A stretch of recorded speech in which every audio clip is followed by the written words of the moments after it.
so much. Let me get all my pages in order here.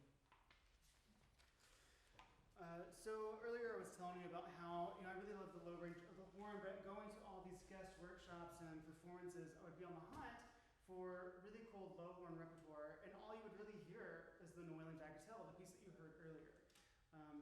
And it wasn't until like the past 10 years or so, there's been a lot of commissioning work done to get more low horn, really cool solos out in existence. The woman doing this is Denise Tryon. She's kind of a famous person in the French horn world. She's got a really big performing career behind her and a really big teaching career behind her. So she's kind of in this perfect spotlight to do this commissioning work. The next piece that I'm playing is one of those commissions that she did. And it's extra special because it wasn't only written for her, it was kind of written to honor her. The piece is called Heroine, referring to a female hero. And in many ways, Denise Tryon is a really big hero in the French horn world.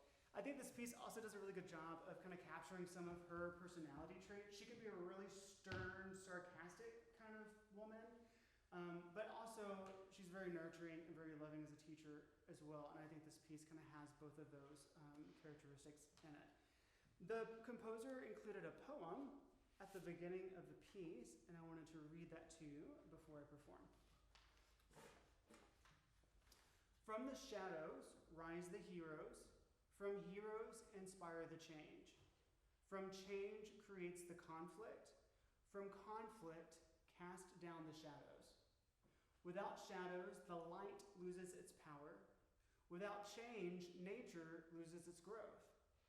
Without conflict, there can be no resolution. Without heroes, we are lost.